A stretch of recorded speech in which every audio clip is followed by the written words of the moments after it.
सफाई कर्मचारियों की भर्ती मस्टोल पर की जाए।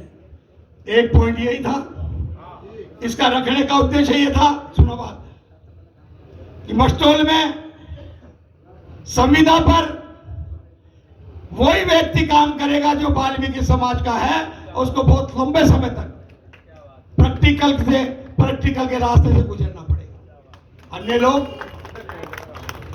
लोग नौकरी का सपना देखकर आते हैं, जैसे 18 में उन्होंने देखा नौकरी तो लग जाओ, तनख्वाह पर लेते रहेंगे, सिफारिश होगी तो ऑफिसों में बैठ जाएंगे, नहीं होगी तो वाल्मीकि समाज के किसी गरीब गुरबे को 5,000 रुपये महीना दे देंगे, काम वो करेगा, तनख्वाह मैं उठाऊंगा। गुलामी के अंदर वाल्मीकि समाज को रोकने का षड्यंत्र उन लोगों ने रचा था। इस बात को देखते हुए मस्टोल वाली बात कही। अब मस्टोल पर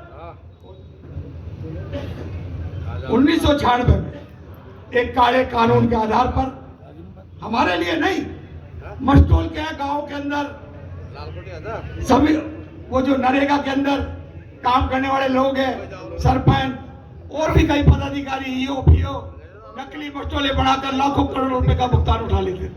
इसलिए हाई कोर्ट ने, सुप्रीम कोर्ट ने और सरकार ने, तीनों ने मिलकर मस्टोल प्रणाली को बंद किया।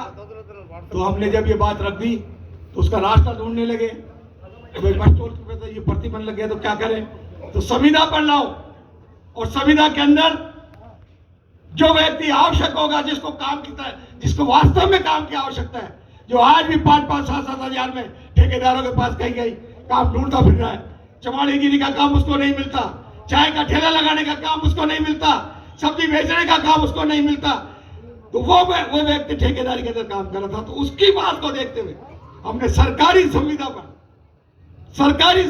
पर सरकार पैसा दे और संविदा पर हमसे काम ले, जम करके काम ले और हमारे काम का निरीक्षण करे, परीक्षण करे, और अगर उनको अच्छा लगे तब जा करके हमारे उस व्यक्ति को स्थायी नियुक्ति दे। कोई है और दूसरी समाज का आदमी काम करने की संभावना है क्या? कोई ऐसा व्यक्ति हमारे अलावा, वाल्मीकि समाज के अलावा कोई ऐसा काम करने की क्षमता रखता है क्या? मैं आपसे पूछना चाहता हूं। ये बात इसको देखते हुए रखी, और सरकार ने आपकी इस बात को रास्ता निकालते हुए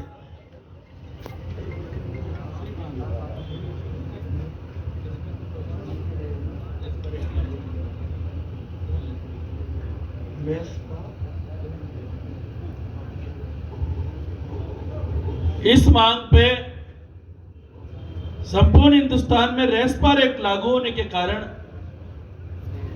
सरकार ने यह बोला है, यदि आप अध्यादेश लागू होने तक सफाई कर्मचारी की भर्ती का इंतजार कर सकते हैं तो हम ये भर्ती निरस्त कर देंगे, और दूसरी भर्ती के लिए हमको अध्यादेश लागू करना पड़ेगा।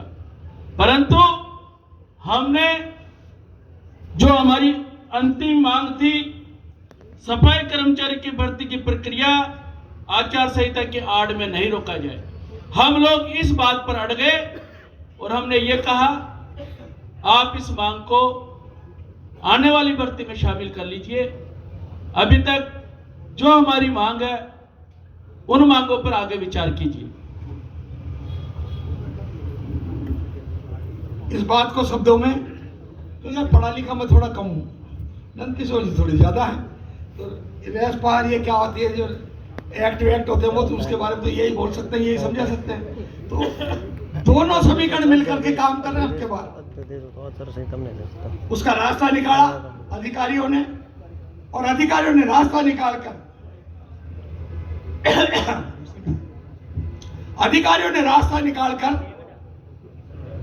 जहां 2018 के अंदर जो भर्ती हुई, उस वक्त कितने से आवेदन थे?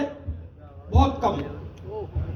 और वो जो एक अधिकारी था डीएलवी के अंदर, उसने रास्ता बनाकर अपने लोगों को फार्म भरा दिए और लगा दिए नौकरी। जो फार्म नहीं भरे गए थे जनरल कोटे के, इनके उनमें हमारे समाज के कुछ लोगों के नाम आ गए। लेकिन जब वो चीज लोगों को पता चली अदर समाज के लोगों को, तो आवेदन करने की प्रक्रिया कितनी तेजी से चली। 10 लाख से ऊपर आवेदन अब तक आ चुके, 10 लाख से ऊपर। और 10 लाख से ऊपर आवेदनों में पिछली भर्ती प्रक्रिया अगर होती है उस तरीके से, तो हमारा नंबर आ सकता है क्या? आ सकता है क्या? नहीं आ सकता। इसलिए नंद किशोर जी और उनकी टीम के साथ, जो प्रशासन के साथ में जो बात हुई, वो ये हुई कि आवेदन की कड़ी में जो लोग वाल्मीकि समाज के, जिन्होंने नगर निगम, नगर परिषद, पालिका के कॉन्ट्रैक्टों के अनुभव प्रमाण पत्र लगाए हैं, उसके ऊपर नगर निगम के अधिकारियों की साइन और मोहर है, प्रथम वरीयता उसको दी जाएगी। सही है क्या भाई? ये आवाज हाथ उठा के नहीं, आवाज और हाथ दोनों उठने चाहिए। सही है क्या? हाथ ऊंचे करो भाई, बहुत बड़ी बात होने जा रही है, हाथ ऊंचे करो। हेलो, अभी लग रहा है कि सबको समझ में नहीं आई। आगे क्या सबको समझ में? पहले उनको प्राथमिकता मिलेगी जो नगर निगम, नगर परिषद, नगर पालिकाओं के अंदर जो कॉन्ट्रैक्टर हैं, उनके द्वारा बनाए गए अनुभव प्रमाण पत्र, जो वाल्मीकि समाज के हैं, वाल्मीकि समाज के अधिकारी उसको वेरीफाई करके साइन करे हुए हैं और उनके साइन और मोहर उस पर लगी हुई है। सबसे पहली प्राथमिकता के आवेदन